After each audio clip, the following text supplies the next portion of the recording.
Bienvenue au magazine hebdomadaire de la MINUSCA. Ce soir, voici les grands titres. Le chef de la MINUSCA, Moncur Ndiaye, a été reçu par le Premier ministre Félix Mouloua, tout récemment nommé par le président de la République. Les échanges ont, entre autres, porté sur la tenue du dialogue républicain. Les commandants des secteurs et des contingents de la MINUSCA se sont réunis lors de la deuxième conférence du groupe de commandement de la force de la mission. Le chef de la MINUSCA, Moncur Ndiaye, était à cette importante rencontre dirigée par le commandant de la force, le général Daniel Sidiki Traoré. Un atelier thématique sur la révision de la stratégie nationale de la réforme du secteur de sécurité a été organisé à Bangui à l'intention des forces armées centrafricaines, de la police, de la gendarmerie ainsi que des cadres du ministère des Eaux et Forêts et de celui des Finances. Le chef de la MINUSCA, Moncur Ndiaye, a échangé avec le maire de la ville de Bangui, Émile Gros Raymond Nakombo, sur les projets à impact rapide financés par la MINUSCA ainsi que sur les élections municipales. Bonsoir. Le chef de la MINUSCA, Moncur Ndiaye, à la tête d'une délégation, a rendu visite au nouveau Premier ministre centrafricain Félix Mouloua pour le féliciter suite à sa nomination par le président Faustin Archange Touadéra. Le dialogue républicain, l'accord politique pour la paix et la réconciliation ont été aussi des sujets qui ont été évoqués. Plus de détails dans ce reportage de Fanny-Christelle Balikossi. Nommé le 7 février 2022 par le président de la République centrafricaine après la démission de l'ancien chef du gouvernement Henri-Marie Dandra, le Premier ministre Félix Mouloua a reçu en audience le représentant spécial du secrétaire général des Nations Unies en Centrafrique, Moncur Ndiaye, accompagné du conseiller politique Chérifou Gassama, du commandant de la force de la MINUSCA, le général Daniel Sidiki Traoré, et du commissaire de police des Nations Unies, Christophe Bizimungu. Nous avons évoqué un certain nombre de questions d'importance majeure pour les Nations Unies et pour la MINUSCA. Nous avons redit notre soutien au processus du dialogue républicain, qui est extrêmement important, qui découle d'une initiative du chef de l'État. Et nous nous sommes félicités également du retour de l'opposition au comité d'organisation de ce dialogue.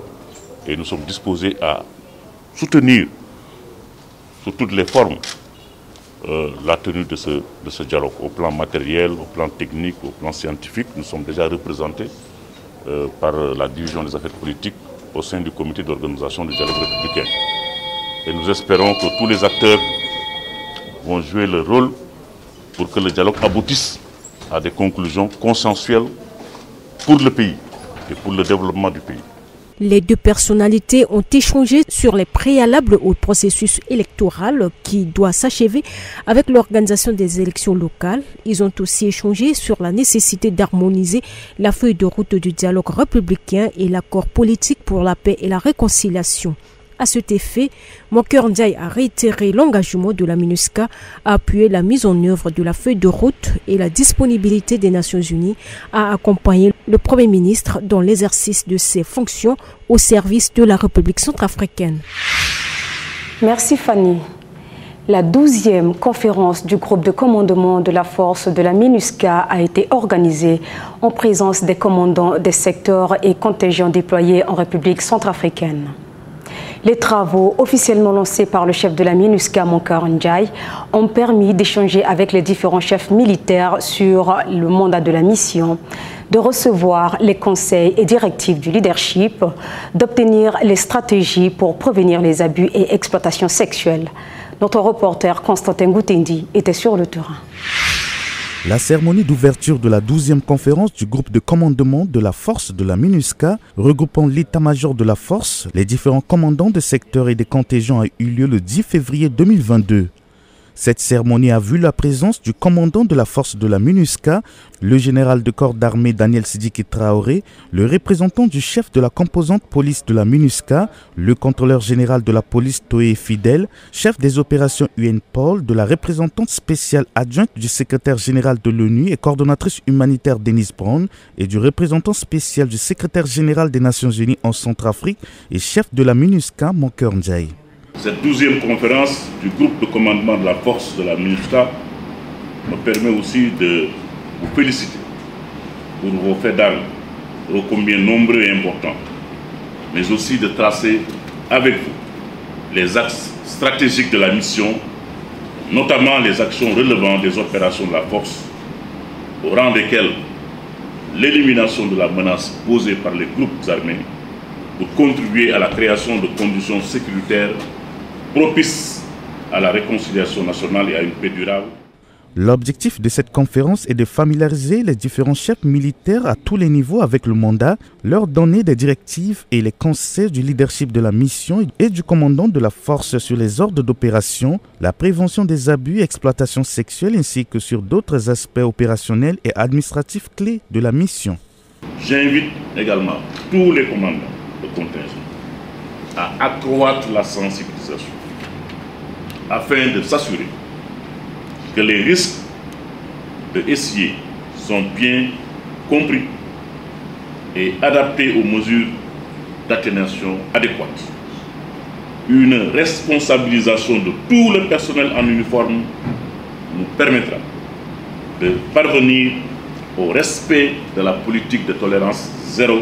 Ces échanges se déroulent autour du nouveau mandat, des défis auxquels la force fait face et des actions à mettre en œuvre pour assurer au mieux la protection des populations civiles, mission prioritaire de la force. Ces opérations nous permettent d'assurer aussi un appui à l'acheminement sûr et sans entrave dans des conditions de sécurité et de sûreté de l'assistance humanitaire dans un pays où plus du 5e de la population a besoin de cette précieuse assistance, mais également vos opérations nous permettent de protéger les biens et le personnel des Nations Unies. Le commandant de la force de la MINUSCA, le général de corps d'armée Daniel Sidiki Traoré, quant à lui, a rappelé que la force doit agir selon une approche intégrée avec tous les autres acteurs et renforcer la coopération avec les forces armées centrafricaines et les forces de sécurité intérieure sur le terrain pour atteindre les objectifs fixés. À cet effet, il a invité les commandants de secteur à effectuer des visites régulières à leurs unités et à accroître l'intervention avec les autorités locales des régions pour une meilleure synergie des actions. Cette 12e conférence a débuté le 10 février et a pris fin le 12 février 2022. Merci Constantin. La Coordination nationale de la réforme du secteur de la sécurité a organisé un atelier thématique avec le soutien de la MINUSCA à travers sa section de réforme du secteur de la sécurité. La réforme est un processus politique et technique qui consiste à améliorer la sécurité de l'État dans le respect de l'État de droit et des droits humains. Plus de détails dans ce reportage de Pascal Serra. La salle de conférence du Palais de la Communauté économique et monétaire d'Afrique centrale a servi de cadre à l'organisation d'un atelier thématique sur la révision de la stratégie nationale de la réforme du secteur de la sécurité en République centrafricaine le mardi 15 février 2022. Cet atelier a été organisé par la Coordination nationale de la réforme du secteur de la sécurité avec l'appui de la MINUSCA et d'une délégation de l'Union européenne. La cérémonie a vu la présence de la chef de la section réforme du secteur de la sécurité de la MINUSCA, Carole Baudouin, et de Bruno Wayolo, ministre conseiller en matière de réforme du secteur de la sécurité à la présidence. L'objectif recherché est de doter la République centrafricaine d'un cadre stratégique cohérent et réaliste sur la sécurité nationale qui contribuera à l'amélioration des conditions de vie et de travail pour l'ensemble des populations à travers l'engagement des forces et services de l'État. Avant de terminer mes propos, je voudrais réitérer mes sincères gratitudes à l'endroit de la MINUSCA pour les appuis constants en faveur de la Coordination nationale de la réforme du secteur de sécurité dans la réalisation de sa feuille de route. Cet atelier thématique va permettre de revoir les axes stratégiques pour mieux atteindre les résultats escomptés. L'atelier sur la rédaction permettra de finaliser le projet de réforme du secteur de la sécurité avec les données consolidées. La MINUSCA réaffirme son engagement aux côtés des autres partenaires pour la mise en œuvre de cette stratégie nationale de la réforme du secteur de la sécurité. Le premier mandat de la MINUSCA qui a été donné par le Conseil de sécurité, renouvelé chaque année, c'est déjà de faire un accompagnement stratégique et technique. C'est ce que nous faisons au quotidien auprès de la coordination nationale de la réforme du secteur de la sécurité. Donc ça, c'est un travail qui est important, fixer des cadres de référence. Ensuite, ce qui est important, dans la mise en œuvre, effectivement, il y a un accompagnement qui est d'abord aussi celui de réforme institutionnelle. Et aussi, ce qui est très important, c'est d'essayer d'amener d'autres acteurs, de les coordonner pour qu'ils puissent justement compléter leurs efforts de façon cohérente. La mise en œuvre de la coordination nationale de la réforme du secteur de la sécurité a été validée le 18 août 2021 par le président de la République, Faustin Archange Touadéra. Cet atelier de 2 jours regroupe, entre autres, les représentants des forces de défense et de sécurité, des forces de sécurité intérieure, du ministère des Eaux et Forêts, du ministère des Finances, des représentants de la douane. Notons que la relecture de la stratégie nationale de la réforme du secteur de la sécurité en République centrafricaine s'effectue tous les 5 ans. Merci Pascal. Depuis 3 décennies, les maires étaient désignés par décret du président de la République, faisant d'eux des présidents de délégations spéciales. Il est important de rappeler que les élections municipales en Centrafrique sont prévues pour 2022. Cela permettra aux Centrafricains de choisir eux-mêmes leur maire pour la première fois depuis 30 ans.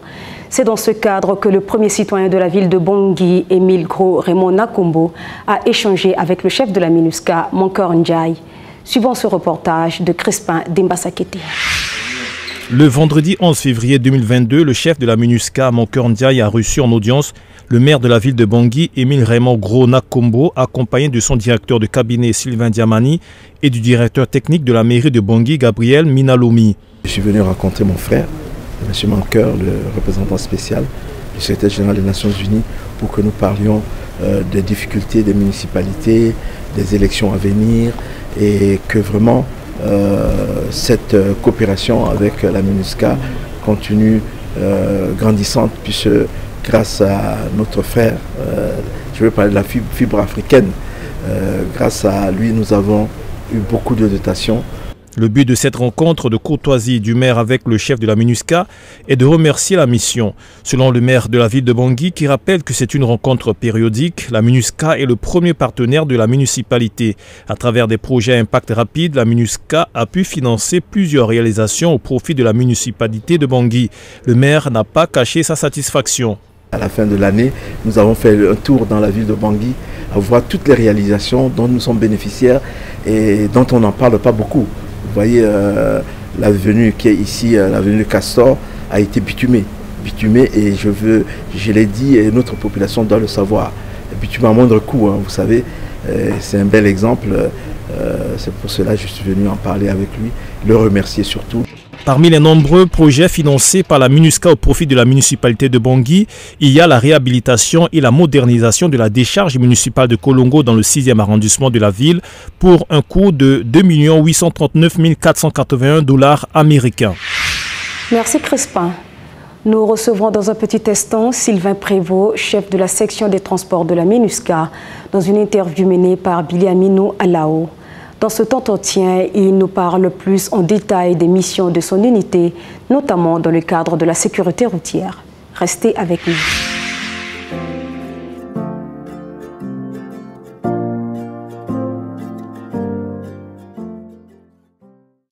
Population centrafricaine, le coronavirus est une réalité. Pour empêcher sa propagation, observez et respectez les mesures barrières.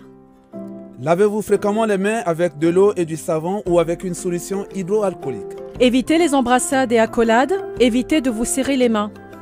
Toussez ou éternez dans le pli de votre coude ou dans un mouchoir jetable. Jetez-le dans la poubelle et lavez-vous immédiatement les mains. Évitez de vous toucher les yeux, le nez ou la bouche. Respectez l'écart d'1 mètre de distance sociale. Si vous avez de la fièvre, vous toussez, vous avez un écoulement nasal ou sentez une gêne respiratoire, restez chez vous et contactez sans délai une structure de santé. Nous sommes de retour. Sans plus tarder, retrouvons Billy Aminou Alao qui s'est entretenu avec Sylvain Prévost, chef de la section des transports de la MINUSCA. Bonjour Monsieur Sylvain Prévost, vous êtes le chef de la section des transports de la MINUSCA. Cette semaine, vous organisez des séances de conduite défensive pour le personnel du ministère des Transports, pour le personnel de la police et de la gendarmerie, ainsi que pour le personnel de la MINUSCA. Qu'entendez-vous par conduite défensive et quel est l'objectif de cette activité? Oui, effectivement, on organise des formations pour la conduite défensive. Et je voudrais souligner qu'on organise aussi cette formation pour l'ensemble des agences des Nations Unies. C'est aussi organisé pour... on a inclus les FACA. Donc on accueille des membres des FACA pour les former aussi. Plus tout le personnel de la MINUSCA. La conduite défensive, c'est une formation qui permet aux chauffeurs d'anticiper la circulation routière et surtout d'anticiper les mouvements que les autres véhicules, que ce soit les motos ou les camions ou les voitures qui sont autour de son véhicule. Donc finalement de se protéger et finalement de mieux conduire et pour le but principal de réduire les accidents de la route. Et parle-nous un peu de cette section des transports au sein de la MINUSCA. Quel est son rôle? Donc la section des transports fait l'acquisition de l'ensemble des véhicules, alors que ce soit des véhicules lourds, des véhicules d'engineering, des camions ou des véhicules légers ou des véhicules blindés. On ne s'occupe pas des véhicules des militaires dans le sens où on ne fait pas leur maintenance et on ne les achète pas, mais on leur fournit des assurances et des plaques d'immatriculation. Donc une fois qu'on a acquis cette flotte, on la maintient et tout au long de la vie du véhicule, on suit le véhicule et on s'en occupe et on le déclassifie au moment où il a une dizaine d'années ou alors un certain nombre de kilomètres. Donc on les déclassifie. Ensuite, on a ce qu'on appelle une unité de Road Safety Unit, donc c'est la sécurité routière. Donc on a une unité qui s'occupe de ça, qui donne des autorisations de conduite. Donc on ne délivre pas des permis de conduire, mais on délivre des autorisations de conduire les véhicules des Nations Unies. Donc ça peut être du personnel des Nations Unies, mais ça peut être aussi d'autres personnes qui sont autorisées à les conduire. Donc des agences par exemple. Donc on délivre des autorisations de conduire.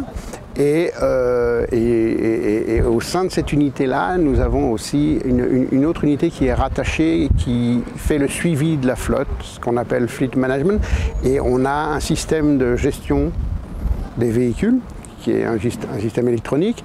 Et à ce moment-là, avec ces systèmes électroniques, on a la possibilité de suivre le mouvement des véhicules, mais aussi la vitesse à laquelle il a roulé, qui a utilisé le véhicule, combien de temps il a roulé, et ce qui nous permet, lors d'accidents, par exemple, de retracer quelles sont les responsabilités du véhicule, quelle était la vitesse, qui conduisait, ou voilà. Donc ces choses-là, nous, on les connaît, donc on a aussi, au sein de ces unités-là, une unité qui suit et qui délivre aussi des sanctions.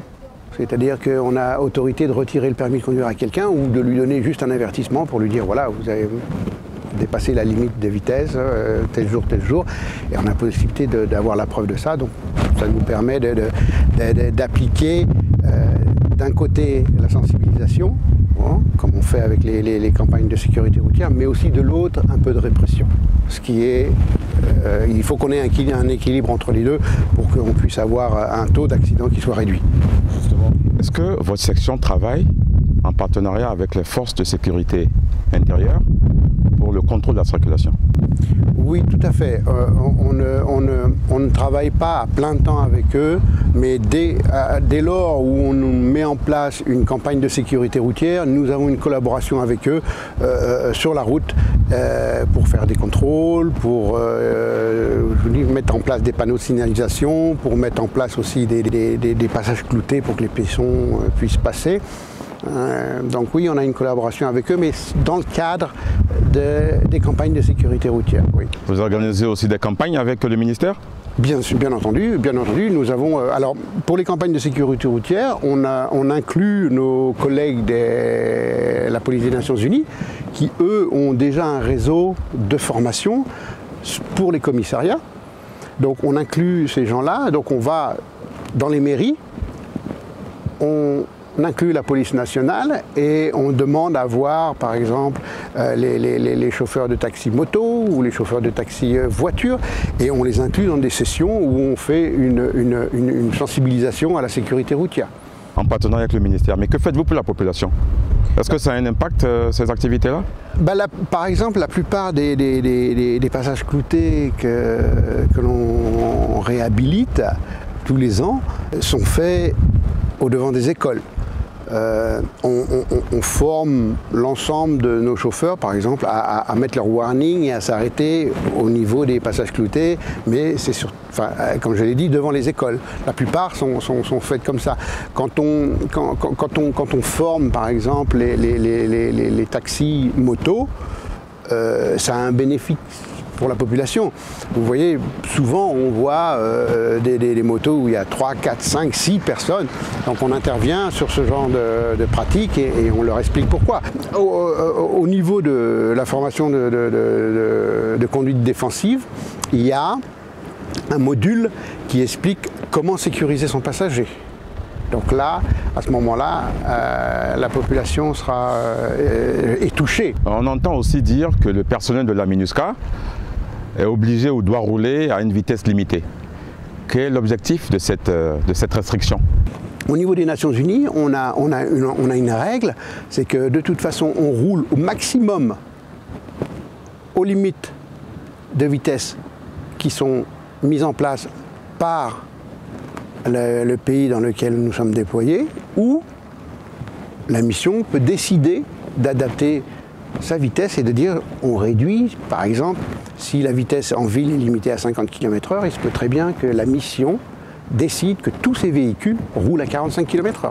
Donc on a des vitesses adaptées en fonction de l'environnement. On n'est pas toujours obligé de s'adapter à la vitesse qui est mise en place dans le pays, mais on ne va jamais au-dessus. Et quelles sont les sanctions en cas d'infraction? Alors les sanctions sont assez variées. Et comme je vous l'ai dit, nous avons un système électronique, en anglais on appelle ça un Fleet Management System, donc c'est un système de gestion du véhicule. On ne peut pas démarrer le véhicule sans avoir une carte électronique. Donc cette carte électronique, elle est nominative, donc elle est à votre nom. Donc dès que vous la mettez dans le système électronique pour démarrer le véhicule, votre nom est enregistré. Tous vos déplacements sont enregistrés avec la vitesse. Donc à ce moment-là, on a une carte complète de ce que le chauffeur et le véhicule a pu faire. Et comment ils ont pu le faire. On sait quand est-ce qu'il décélère, on sait quand est-ce qu'il accélère. Et en cas d'accident, on a une composante de ce système qui nous dit les 5 dernières secondes, qu'est-ce qui s'est passé. Si vous dépassez la limite de vitesse, avec votre nom, vous allez recevoir directement un email en vous disant « Monsieur, vous avez dépassé, ou Madame, vous avez dépassé la limite de vitesse. » Faites attention, c'est un premier avertissement. Ensuite, si ça se répète, on édite un rapport toutes les semaines, et si ça se répète, on donne une sanction. Donc la première sanction, ça va sur ça c'est une lettre d'avertissement que l'on reçoit. Alors évidemment, si vous dépassez 3 fois la limite de vitesse dans la même journée, vous recevez 3 sanctions. Et les sanctions sont cumulatives, donc ça va de l'avertissement au retrait de permis pour une durée limitée et jusqu'au retrait de permis total en cas d'accident grave.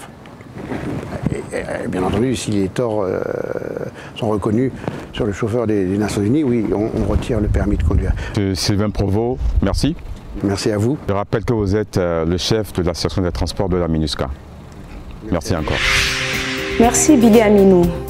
Avant de se séparer de vous, nous vous rappelons que le mardi 22 février, le représentant spécial du secrétaire général de l'ONU en Centrafrique, Moncur Ndiaye, sera à New York pour présenter le rapport du secrétaire général des Nations Unies, Antonio Guterres, devant le Conseil de sécurité sur la situation de la République centrafricaine. Nous en parlerons plus en détail dans les prochaines éditions. Ainsi prend fin le magazine hebdomadaire de la MINUSCA. Je suis Ingrid Swembo. Prenez soin de vous et au plaisir de vous retrouver très bientôt.